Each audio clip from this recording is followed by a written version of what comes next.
discutais dernièrement avec un membre de Systex qui me disait « Tu sais ce qui me fait le plus de mal ? C'est de voir en fait ce qu'on en fait du métal à la fin. C'est-à-dire tout ce que ça a demandé et de me rendre compte à la fin de ce qu'on en fait. Et c'est tellement injuste, enfin, c'est tellement inadapté, c'est même tellement grotesque en fait. » Mais vous vous rendez pas compte, un selfie avec une bouche de canard pris avec un téléphone machin 12, ça n'a pas de prix. Ah, je ne m'en rends pas compte, désolée, je ne fais pas de selfie. Il faut bien faire des trous dans le sol pour pouvoir faire des selfies avec une bouche en canard. Alors, puisque ça fait 2 fois que vous me posez la question, on va prendre le cas de la problématique des usages, on reviendra sur la question des impacts. Bon, la question des usages.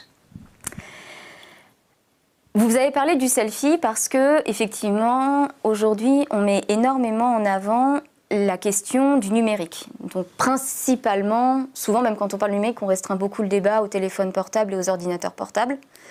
En fait, c'est beaucoup plus large. En fait, c'est tous les appareils numériques. Bon. Ce qu'on n'a pas dit, mal dit, peu dit, je ne sais pas. On verra ce qu'on mettra comme objectif après. Ou comme, adverbe devant. C'est qu'en fait, tout était comme un téléphone. Tout notre quotidien, en fait, notre monde, il est matériellement fondé sur le métal. Et ça, ça date pas de l'innovation, de l'apparition des selfies, quoi, malheureusement. Ça date d'il y a plusieurs siècles et ça a toujours été le cas. C'est-à-dire que l'interaction modèle de développement et mine, enfin industrie, indépendamment du modèle de développement pour l'instant, industrie-mine, c'est extrêmement lié. Et d'ailleurs, c'est lié, et je reprends une terminologie que j'aime beaucoup de Chris Mann, d'une publication qu'il a faite en 2020, c'est « elles sont liées par des boucles complexes de rétroaction ». Et j'aime beaucoup cette idée. C'est-à-dire qu'en fait, on voit une image d'Épinal en se disant « bon, l'industrie, elle a besoin de plomb, elle appelle la mine, bonjour, j'ai besoin de plomb, ah, je vais vous chercher du plomb ». Alors qu'en fait, c'est beaucoup plus complexe, en fait. C'est que vous avez des moments où l'industrie minière produit quelque chose, et on ne sait pas trop quoi faire de son produit, on va trouver le moyen dans l'industrie de convenir, enfin d'utiliser la dite matière ou la dite substance. Je vais vous donner un exemple, par exemple, sur cet usage-là. À la fin du 19e siècle, pendant très longtemps, on a exploité des gisements de pyrite pour faire de l'acide sulfurique pour l'industrie chimique. À la fin du 19e siècle, il y a des nouveaux procédés, notamment chloration et procédés de Solvay, qui font qu'on a moins besoin d'acide sulfurique dans l'industrie chimique. Et donc, on a des mines de pyrite, notamment dans le Rhône, il y en a une qui est très connue en France, métropolitaine, où on a une mine de pyrite, on produit de la pyrite, on produit de l'acide sulfurique, que va-t-on en faire? Eh bien, on a trouvé un débouché, les engrais. Prenez du phosphate, mettez de l'acide sulfurique dessus, vous faites du superphosphate simple. C'est un engrais phosphaté. Et alors que du coup, les industriels de l'époque, fin 19e, début 20e, commencent à s'inquiéter de leur production, donc d'abord de fabrication de pyrite, je n'ai pas précisé, la pyrite est un sulfure de fer. Pour la production d'acide sulfurique, on a dit, c'est bon, on a trouvé. Autre cas, dans les années 75, je ne sais pas si vous vous souvenez, il y avait eu des scandales par rapport à des collèges ou des établissements dont la charpente, la structure était faite à base d'acier.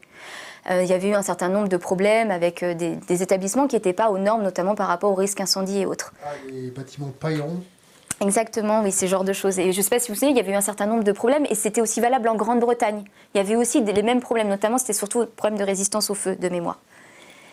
J'ai lu des publications pour la Grande-Bretagne de gens qui ont étudié les phénomènes historiques et dans les témoignages des gens, que vous retrouviez des gens qui ont témoigné en disant « mais pourquoi est-ce que vous avez fait appel à ce type de structure ?» Mais les gens vous disaient « oui, mais en même temps, on était à une époque où l'industrie de l'acier, c'était dur. Hein. » Donc, ces exemples-là vous montrent à quel point les deux sont liés. Et les deux sont liés dans notre quotidien, tout le temps. Elles sont liées historiquement. La machine à vapeur, la première fois qu'on a utilisé une machine à vapeur, c'était pour pomper l'eau dans les gisements de charbon qui étaient trop profonds. C'est-à-dire la machine à vapeur, elle est liée au fait qu'on voulait exploiter plus de mines, enfin plus profondément une mine de charbon. La première ligne de chemin de fer qu'on a créée, c'est la ligne Saint-Étienne-Andrézieux, 1827 de mémoire. C'est une ligne de chemin de fer pour transporter du charbon. Donc, vous voyez que les innovations technologiques, l'industrie et la mine, tout ça, c'est très très lié. Les centrales nucléaires à l'uranium, c'est pas pour faire l'électricité, c'est pour faire une bombe. Les centrales nucléaires et l'uranium, l'informatique et les petits métaux, enfin vous pouvez... Puis après, vous pouvez plus ou moins associer ça à ce qu'on appelle les révolutions industrielles ou pas d'ailleurs. Mais ça a été toujours le cas. Et aujourd'hui, c'est valable dans le transport. Il faut déjà quand même commencer à parler de transport. Donc avant de parler de la véhicule électrique, il y aura déjà le véhicule thermique. Il y a plein de métaux à l'intérieur. La mobilette, la trottinette. Et puis après, vous aurez le train, l'avion, le bateau. Alors, on n'en parle même pas. Voilà, le ferry s'il faut. Bon, les transports, vous avez les technologies de l'information et de la communication dont on est de plus en plus proche. Donc on se rend peut-être un petit peu plus compte, et encore, du contenu métallique de ces appareils. Et puis ensuite, vous allez avoir les infrastructures. L'électrification, le bâtiment, jusqu'à l'agroalimentaire. C'est-à-dire que, je le disais tout à l'heure, quand on met acide sulfurique plus phosphate, ça fait superphosphate simple. Si vous remettez de l'acide phosphorique dessus, vous faites un superphosphate triple, pardon. Bon, peu importe, vous avez ça dans l'agriculture pour les engrais. Vous l'avez aussi, par exemple, les oxydroxydes. Il y a eu un scandale il y a quelques années, les oxydroxydes d'aluminium qui étaient utilisés dans certaines pâtisseries industrielles. La cosmétique. Dans la cosmétique, vous avez énormément de matières premières minérales. Le solaire, les gobelets en plastique. Voilà, les gobelets en plastique. Moi, je me souviens que je m'étais posé la question de savoir comment... Enfin, c'était assez naïf, j'étais petite, je me disais, mais comment est-ce qu'on peut mettre une chaise en plastique au soleil et qu'elle ne fonde pas? En faisant des études dans ces domaines-là, j'ai compris en fait, qu'il y avait des dopages à des matières premières minérales qui évitaient que ça fonde. Donc il y a la cosmétique, et c'est partout en fait. Ce que nous, on voit comme tendance, c'est qu'il y a une surminéralisation rampante, une surminéralisation, une surmétallisation, on peut choisir le terme que l'on souhaite, de notre quotidien. Alors au départ, on a eu les transports, puis les infrastructures, puis de plus en plus, donc regardez votre quotidien. Alors on peut regarder dans notre quotidien, à savoir, je sais pas, l'électroménager, les peintures. On parlait tout à l'heure du plâtre.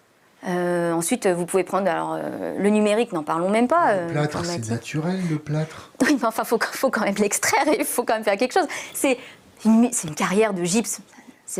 Ça n'a pas le même effet, mais par contre, ce qui est intéressant, c'est de voir que vous mettez beaucoup de minéraux. Nous, ce qui nous intéresse à Systext, sincèrement, la question des carrières, pour nous, n'est pas prioritaire. Les carrières, il faut l'avoir en tête, en termes d'impact, c'est beaucoup moins important. C'est pour plein de raisons, des raisons géologiques, des raisons gitologiques, des raisons de gisement. Il y a effectivement, alors oui, effectivement, on peut avoir des grosses carrières avec des emprises, avec des envols de poussière, etc. Mais je vais après fermer la parenthèse sur les carrières. Il y a deux phénomènes, c'est qu'un, déjà géologiquement et gitologiquement, c'est en termes de gisement, c'est pas du tout la même chose, une mine métallique qu'une carrière de gypse. On va commencer par là. Ensuite, c'est pas du tout les mêmes tonnages, c'est-à-dire qu'en fait, vous avez un meilleur ratio, vous n'êtes pas à 1% de gypse, quoi. Vous êtes peut-être à 1% de cuivre, mais vous n'êtes pas à 1% de gypse, donc vous avez moins de traitement, vous avez moins de transport, etc., etc. Puis il y a un aspect important qui rejoint ce que je disais en introduction, c'est que c'est en France, et c'est valable dans d'autres pays, mais en France, les carrières relèvent du code de l'environnement. La mine n'en relève pas, elle relève du code minier. Les règles environnementales dans les deux cas ne sont pas les mêmes. Il y a un régime d'exception au niveau du code minier, on pourra en revenir dessus si c'est nécessaire.